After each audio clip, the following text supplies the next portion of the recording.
In this video, you'll find out exactly why rich get richer and poor get poorer, a few eye-opening facts. Without any further ado, let's get right into it.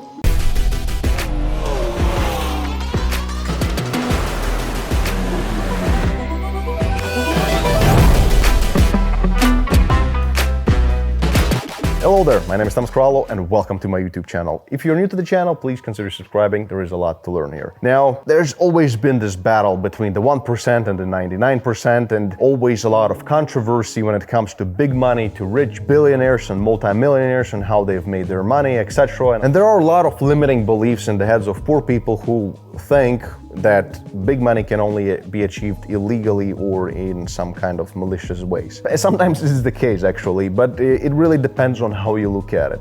So number one is that rich people, they don't work for money. And this is one of the biggest things, and in this video it's going to be very detailed. I'm going to give you a few spot on examples. You'll all understand exactly how big money is made and why rich get richer. Just in short, the concepts of the 1% and the 99%, they are absolutely the opposite. When some lifestyle life coach guru is telling you that you have to be doing the opposite of what the 99% are doing, there is some truth to it. So let me explain why that is. So when a poor person is working for a salary, the rich person really doesn't care about salary. So whenever you get your first paycheck, that's it. You are an employee and you're just dependent on that piece of paper or money or whatever. So this is something that rich people never work for. I know that a lot of you down in the comments are gonna shit on what I'm saying. They're gonna say, well, what about a doctor who's making $1 million a year? He's theoretically rich. Well, it depends on how you define rich, but okay, let's say making $1 million a year could be considered rich, but let's use an example. Let's take a doctor, a surgeon who makes $1 million per year. And let's take, for example, me, who is making also roughly $1 million per year from different projects and the stuff that I'm doing. And if you've been subscribed to my YouTube channel and have followed me on Instagram, then you know exactly the businesses that I've been into and the things that I've done to make my initial capital and how I'm managing my money. So, okay, let's go back to the doctor. So the doctor is really happy he's making $1 million a year. Now, when it's a salary, so when he gets a paycheck of, let's say, $100,000 a month, and in the end of the year, let's round it up, makes $1 million, how much of that money goes to taxes? And a lot of the times, with this kind of high income, in some countries, people can expect to pay as much as 50% in taxes. So in the end of the year, the doctor, he has made $500,000, not $1 million. And guess, Tomas Korallo, if I've made $1 million, how much is gonna be left after taxes for me, for my pocket? And you've guessed right, the whole $1 million. I do pay taxes here and there in a legal way, so I'm not doing anything illegal. I just understand how the system works and I have good accountants. So I end up paying, maybe out of $1 million, I'll maybe pay around $10,000. So maybe like 1% here and there by optimizing everything correctly and legally. In the end of the day, the doctor made $500,000 and I've kept my whole $1 million. So this is already a different mindset.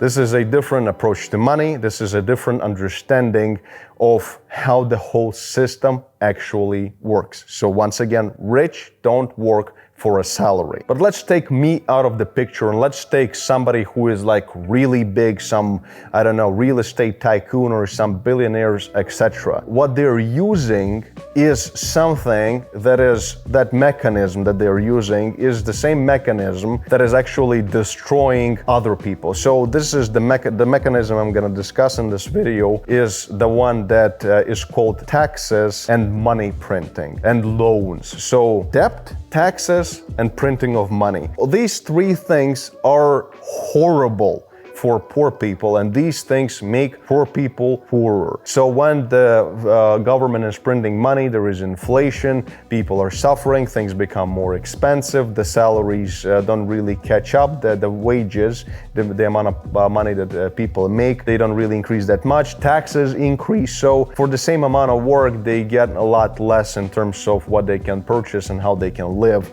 So all these things of printing money, taxes, and loans that actually people pay interest, huge interest on the loans that they have is something that destroys them and their inner economy of these people. While the rich are actually using this system of loans, money printing, and taxes in a completely another way for their own benefit. And again, it's not illegal. It is absolutely legal when you know how it works and you know how to use it for your own benefit. Anyone can go out there and do business in this way, and I mean it's out there for everybody to use. But then there are people who can only complain that everything is terrible, life is unfair, blah blah blah, when anybody can do it. But when a certain thing is available to everyone, it's actually fair. It's unfair to call it unfair, to be honest. And just to point out that United States, for example, used to be on the golden standard, which changed I think in 71, so in the 70s by President Nixon, when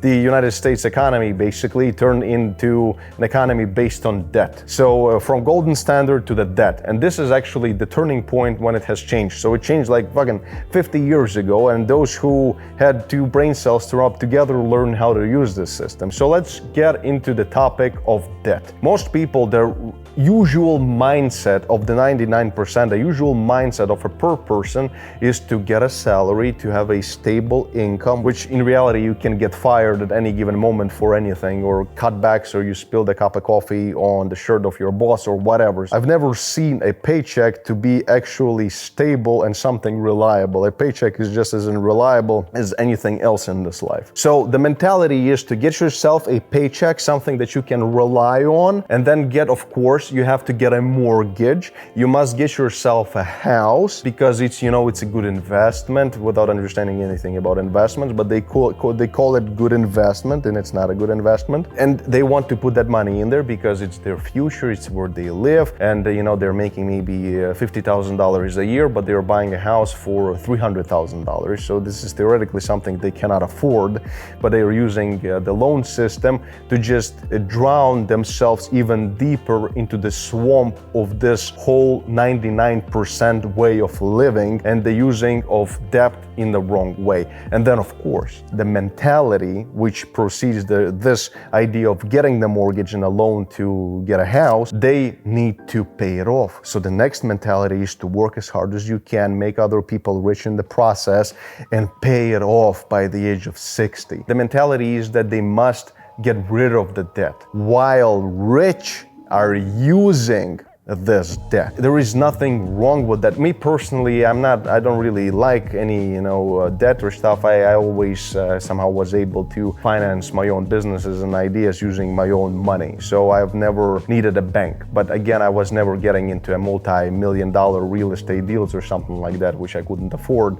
I was doing different kind of business. So what rich are doing, they're taking a certain amount of money, they are going to the bank, and they're using that money as leverage, and they get as margin, they get more money from the bank, they put it into certain business deals, which generates them a lot more money than the interest that they're paying on a certain loan. So this is the smart way, the 1% way of using debt. And that's why this is very simple to understand, and I'm trying to put it in very simple words, that the 99% are using debt to lose money and to pay interest for a house that they really don't need, while the rich are using debt to make money and create capital and expand as fast as possible. And guess what happens when the government is printing money? Where does this money go? It's just paper. It's useless. It goes to banks, and banks give it out as loans to some people who want to buy a house or a mortgage,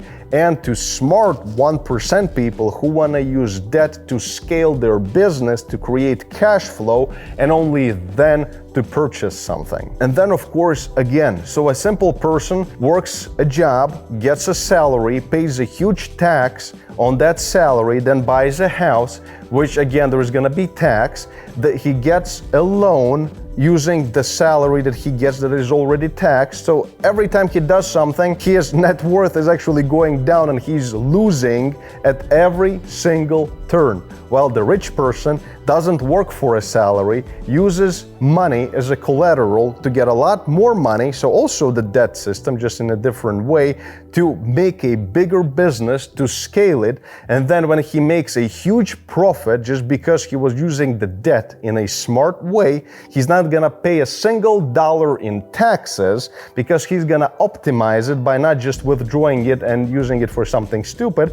He is gonna be putting it back into, for example, a big example in this case is real estate, then putting it into real estate. And when you're just doing it in this way, so when you're just flipping cash from one point to another without actually using it, just putting it into real estate, in very simple layman terms, you're not gonna pay a single dollar of taxes. So here we go. And that's like a 70% difference in terms of money flow that goes into your pocket or into the pocket of the government, banks, and other institutions. So this is the difference in the mindset and the approach to using different mechanisms developed by society. And as I just mentioned briefly, poor people, they use their salary, which is their last thing. If they lose it, that's it, they're done. They are using their salary to buy things that they want, to lease a car, which is just a terrible idea, to have a mortgage and to pay for all the expenses, to go on trips and buy watches and blah, blah, blah.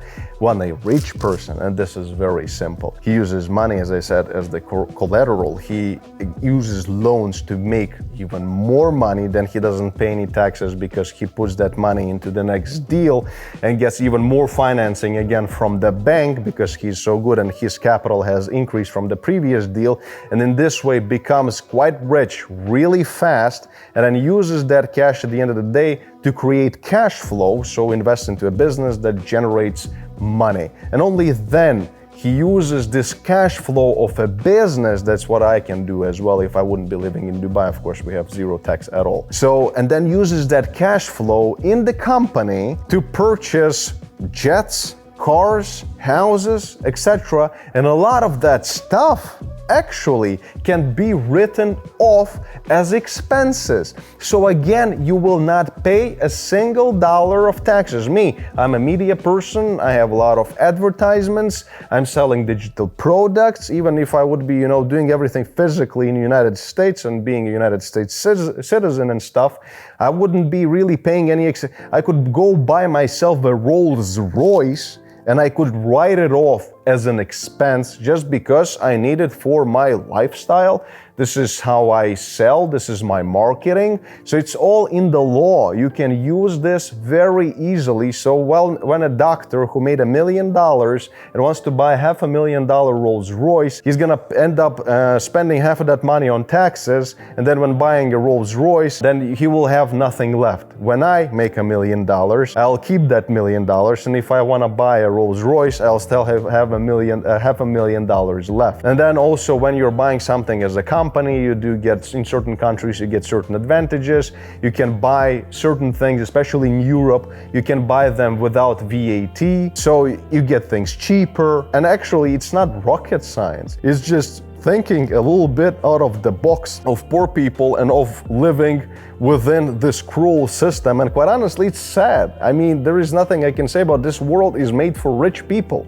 It's made for people who are thinking out of the box and who can actually open the fucking textbook or a book where all the laws are written, or watch some useful YouTube videos and understand how can he optimize his way of living and keep the inner economy correct, not the economy of the 99 poor people who are wasting their life and money and time on things that they could just tweak a little bit and their end result would have been completely different. Anyway, I hope that you've enjoyed this video. I hope that you found it useful, and I know that there's probably going to be a lot of hate in the comments saying, this is why we hate rich people, this is theft, this is blah, blah, blah. Maybe, but you live once. And it's worth it. It's a good life and you live it for yourself, not for anyone else. So think about yourself first and then about all the things that usually the people think about. Thanks for watching. Please consider subscribing and I'll see you in the next videos. Cheerio.